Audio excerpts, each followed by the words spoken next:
Hey ho pop gengs!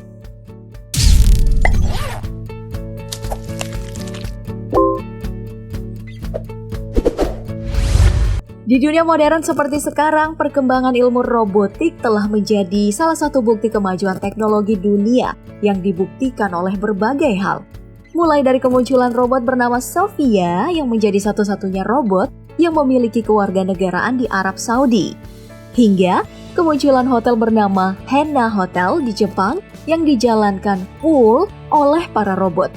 Selain itu, ilmu robotik juga telah masuk pada tahap selanjutnya, yaitu dengan membuat manusia memiliki organ dan bagian tubuh dari mesin, atau biasa kita kenal dengan nama cyborg yang sering ada di film-film Hollywood seperti Justice League ataupun Terminator. Hal ini telah turut dibuktikan dengan keberadaan beberapa orang di dunia nyata. Mulai dari pria dengan antena yang ditanamkan ke otaknya, perempuan tanpa lengan yang menjadi eksperimen terpanjang lengan prostetik, kehadiran peneliti yang memiliki ambisi untuk menghilangkan orang lumpuh di dunia, dan masih banyak lainnya yang telah dikumpulkan dalam video berikut. Manusia cyborg atau separuh robot di dunia nyata.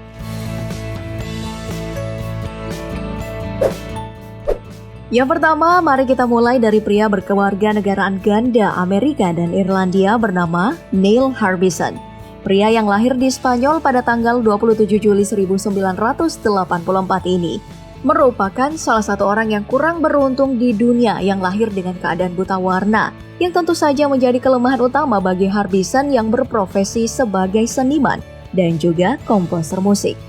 Nah, tidak seperti yang lainnya yang mengatasi buta warna dengan kacamata khusus, pria berumur 36 tahun ini malah melakukan operasi mengejutkan pada tempurung kepalanya dengan menanamkan semacam antena yang tersambung langsung dengan otaknya pada tahun 2004 silam untuk memproyeksikan cahaya agar dirinya mampu membedakan satu warna dan warna lainnya. Hal ini tentu saja membuat dunia gempar, apalagi saat Neil Harbisson mencatatkan rekor dunia sebagai manusia pertama yang menanamkan antena pada kepalanya secara permanen. Nah, sekarang Harbisson yang telah memasang antena tersebut lebih dari 10 tahun sudah menganggap antena tersebut menjadi organ yang dia miliki. Hal ini dibuktikan dengan kejadian pada tahun 2011 kemarin saat Harbisson dengan bantuan antenanya mengadukan seorang polisi yang menyerangnya karena merasa direkam dengan tuntutan kekerasan fisik, bukan dengan tuntutan perusakan properti.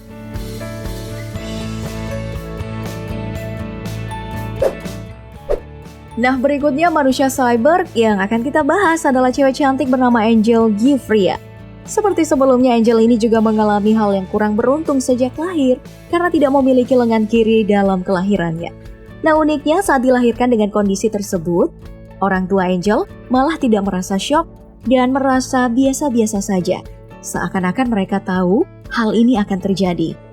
Respon luar biasa tersebut disebabkan oleh emak Angel yang sudah lama mengetahui perkembangan teknologi lengan prostetik.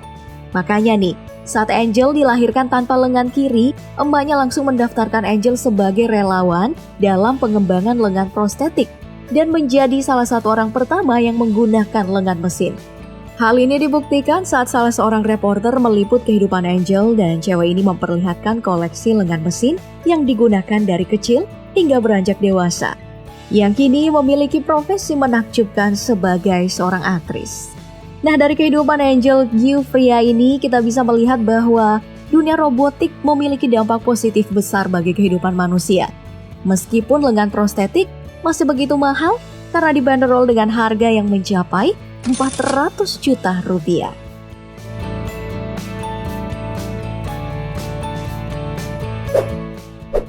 Jika orang-orang sebelumnya yang kita bahas mendapat bagian tubuh robotik karena lahir dalam keadaan kurang beruntung, maka si Jason Barnes ini merupakan contoh manusia dengan tubuh robotik yang berasal dari kasus berbeda. Ia kehilangan tangan kirinya setelah diamputasi karena sebuah kecelakaan kerja yang dia alami. Tentu saja, kecelakaan yang merenggut tangan kirinya ini membuat Jason frustasi karena karirnya sebagai seorang pemain drum harus berhenti. Nah, dalam masa terpuruk inilah, Jason tetap berusaha bermain drum dengan mengikat stick di lengan kirinya. Hal ini kemudian menarik perhatian seorang peneliti lengan robotik di Georgia Tech University Dan dari sinilah Jason mendapatkan lengan robotik pertamanya yang membuat dirinya bisa kembali bermain drum dan berkarir sebagai musisi. Nah, untuk membantu kaum difabel lainnya, Jason pun terlibat dalam pengembangan lengan robotik yang dikhususkan bagi pemain drum dan juga pengembangan lengan robotik canggih lainnya yang dipercaya mampu mengartikan gerakan tiap jari lewat pergerakan otot di lengan.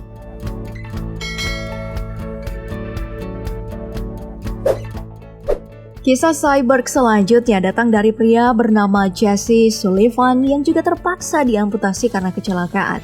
Bahkan kasus amputasi Jesse Sullivan merupakan hal yang paling parah atau lebih parah karena dia kehilangan 2 tangan secara utuh dari bahu.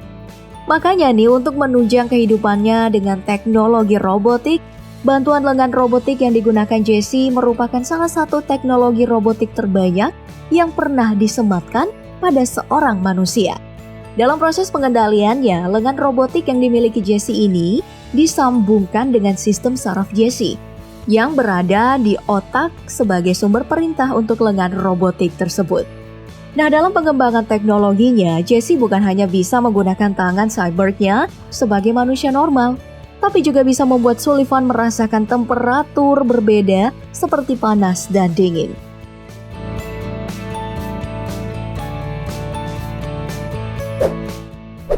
Baik, orang terakhir yang akan kita bahas hari ini adalah Jens Naumann yang harus kehilangan penglihatan akibat sebuah kecelakaan yang dia alami. Berdasarkan ceritanya, kecelakaan yang dialami saat berusia 20 tahun merupakan titik terendah dalam hidupnya karena dia merasa tidak berdaya saat penglihatan hilang. Hal ini baru membaik pada tahun 2002 di mana Naumann mengikuti program operasi mata robotik yang disambungkan langsung dengan saraf penglihatannya yang berada di otak dan menjadikannya sebagai orang pertama yang melihat menggunakan Artificial Vision System. Lewat Artificial Vision System ini, Naumann mengaku sudah bisa sedikit melihat objek berupa garis dan juga bentuk yang sangat membantunya dalam kehidupan sehari-hari. Bahkan sudah bisa kembali bermain piano serta melakukan berbagai kegiatan lainnya. Nah, lewat pengalaman Jens Naumann ini sudah ada harapan ya, kalau dengan Artificial Vision System kebutaan bisa diatasi.